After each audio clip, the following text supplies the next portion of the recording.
Hi friends, it's Miss Tiesworth. Hopefully you're all getting used to doing your remote learning again. We're getting used to doing it at my house too. But this time I'm excited because I get to join you. I made a peanut video lesson, so we can still talk about ways to keep our body healthy. Today we're going to focus on the 5 food groups in the MyPlate poster. I'm also going to read a book to you, and I'm going to share a recipe with you. Now, I know it's not as fun because we can't taste together, but hopefully if you have the ingredients at your house, then you can try making the recipe and tasting with your family. And then at the very end, I'll share a movement break with you too. Hopefully you are getting lots of chances to take movement breaks, eat healthy food, and stay safe. So, until I get to see you again, I miss you, and I hope you enjoy the lesson. Here's the MyPlate poster. It's a good reminder for how we should fill our plates in order to eat very healthy. You'll notice that it's really colorful because when we eat healthy, our plate should be filled with lots of different kinds and colors of food. My plate shows that there are 5 food groups, and each food group is shown by a different color. If you'll notice, the red and green side of the plate represents fruits and vegetables. That's because half of our plate should be filled with fruits and vegetables. On the other side of the plate, that's the grains and protein. Then if you'll notice, there's a circle. It's blue. It represents the dairy food group. And this is a reminder that we should be drinking milk with our meals. Can you think of other dairy products? Well, there's hints at the bottom. On the right-hand side, you'll see that there's dairy products like cheese, cottage cheese, and yogurt. The purple area are the proteins. These are things like beef and chicken, seafood. Also, it includes nuts and eggs. In the middle are the vegetables. I can see broccoli, carrots, cauliflower. There's an eggplant. The red section are the fruits. You can see a pineapple, grapes, banana, and watermelon. And all the way on the left, the brown section, is the grains. This includes things like cereal, bagels, bread, and pancakes. Now think about the foods that you eat. Do you eat foods from all 5 of the food groups? Well, I do. And I made a picture of what my plate would look like with my favorite foods from each food group. If you notice, I have a side salad on the bottom. That's how I like to eat most of my vegetables. I choose a salad with lunch and dinner sometimes. In the middle, that's yogurt. That's my favorite dairy product. I like to have it for breakfast sometimes, or sometimes in the evening I use it as a dessert. On the side, in the bowl, that's a grain. That's granola. That's my favorite grain. I use granola to put inside my yogurt so that it has a little crunch. And my favorite protein is the egg. You'll see it at the bottom. I like to enjoy eggs several times throughout the week. What are your favorite foods? Are you eating all 5 food groups? Here's a challenge for you. When you have dinner tonight, or when you have lunch tomorrow, try to see if you're eating from all 5 food groups. Next, I want to share a book with you. It's called I Will Never, Not Ever Eat a Tomato. I Will Never, Not Ever Eat a Tomato by Lauren Child. I have this little sister Lola. She's small and very funny. Sometimes I have to keep an eye on her. Sometimes Mom and Dad ask me to give Lola her dinner. This is difficult because she's a very fussy eater. Lola won't eat carrots, of course. She says, carrots are for rabbits.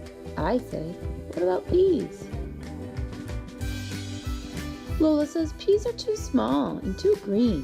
One day, I played a good trick on her. Lola was sitting at the table, waiting for her dinner, and she said, I do not eat peas or carrots or potatoes, or mushrooms or spaghetti, or eggs, or sausages.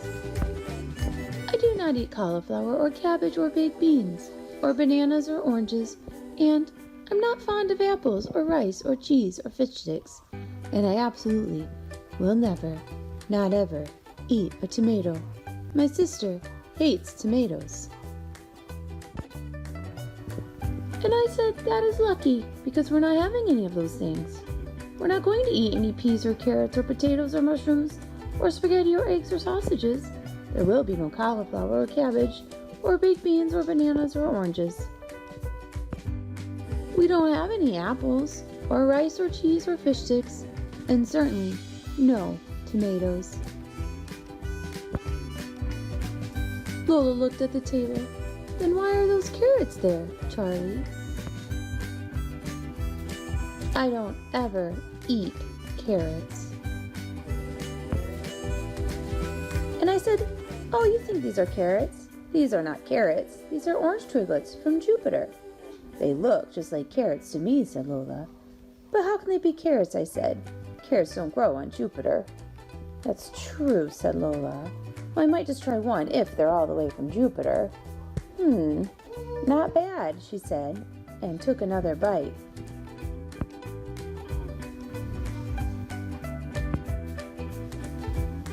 Then Lola saw some peas. I don't eat peas, said Lola. I said, these are not peas. Of course they're not. They're green drops from Greenland.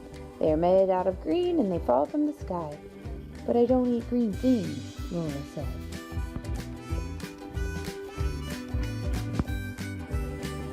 Oh, goody, I said. I'll have your share. Green drops are so incredibly rare. Well, maybe I'll nibble just one or two. Oh, said Lola. Quite tasty. Next, Lola saw the potato. I will not eat potatoes, so don't even try. Not even mashed.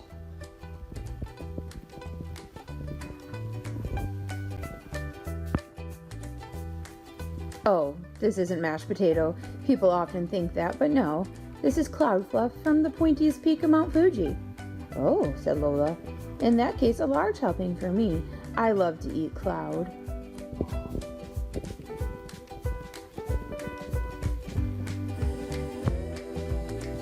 Charlie, she said, those look like fish sticks to me, and I would never eat a fish stick.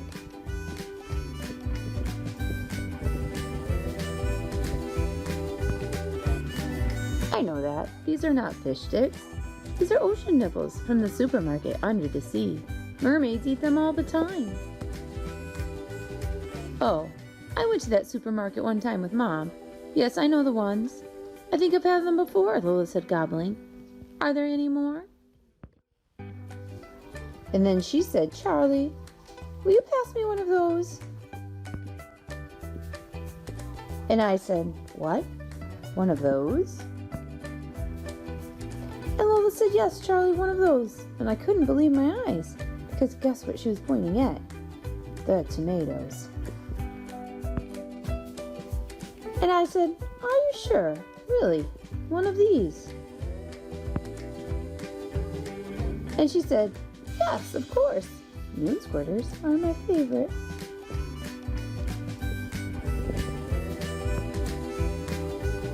You didn't think they were tomatoes, did you, Charlie? Today I'm going to show you a really good, really easy vegetable dip that you can make at home. It's called Dilly Veggie Dip. As always, before we cook or before we taste foods, be sure that we're washing our hands with soap and water before we get started in the kitchen. If you remember from our last lesson, we should be washing our hands for 20 seconds. Tops, bottoms, and in-betweens with warm water. The first thing that you're going to need is a mixing bowl. Then I've measured out a half a cup of a low-fat or non-fat sour cream. Next, I've measured out another half cup of low-fat mayonnaise. Mix that in with the sour cream. Next, you would use a half teaspoon of garlic salt. Mix that. Then you will use 1 tablespoon of dill weed. We're gonna add that. Next, you're gonna want a grown-up to help you with this part. We're gonna add a green onion, but we need to cut it up first. I'm gonna be very careful. I like to cut mine up into pretty tiny pieces.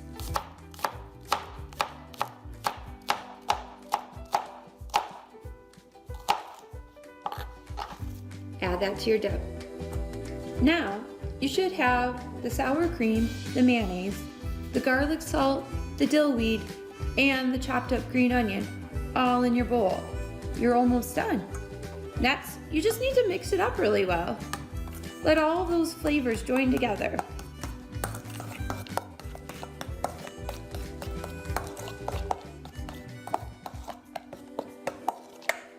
Like that. From there, you'd want to cover it up and put it in the fridge and let it get real cold for a couple hours. Or, if you're impatient, you can start to dip already. I like to enjoy my broccoli or my carrots in the dip. I hope you try it, and I hope you love it. Enjoy! This recipe comes from the Healthy Classrooms, Healthy Schools, Colorful Fruits and Vibrant Veggies Unit 4 Workbook. It is the Dilly Veggie Dip.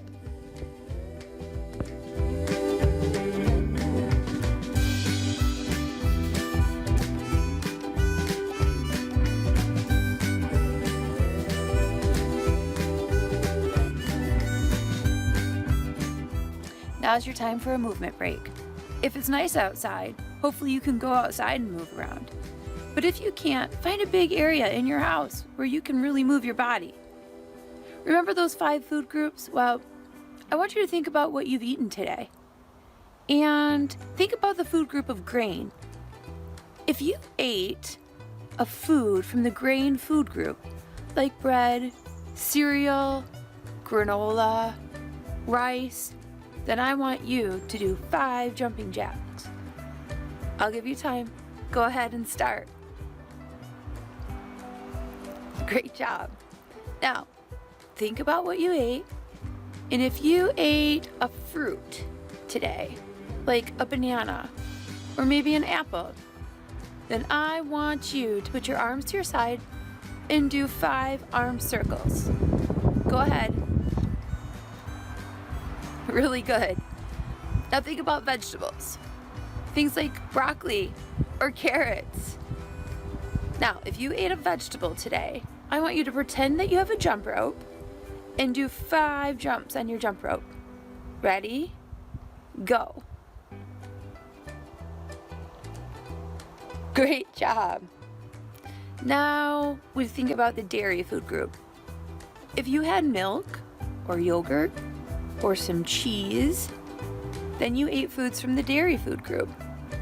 And if you did, then I want you to put your arms to your side and you're gonna twist your body 5 times. Are you ready? Okay, go. And twist. Good job. Now, the last food group, it's the protein group. So if you had eggs or nuts or meat like chicken or turkey, if you ate anything like that today, now you're gonna put your hands by your shoulders and you're gonna reach up for the sky and really stretch out 5 times. Are you ready? Go.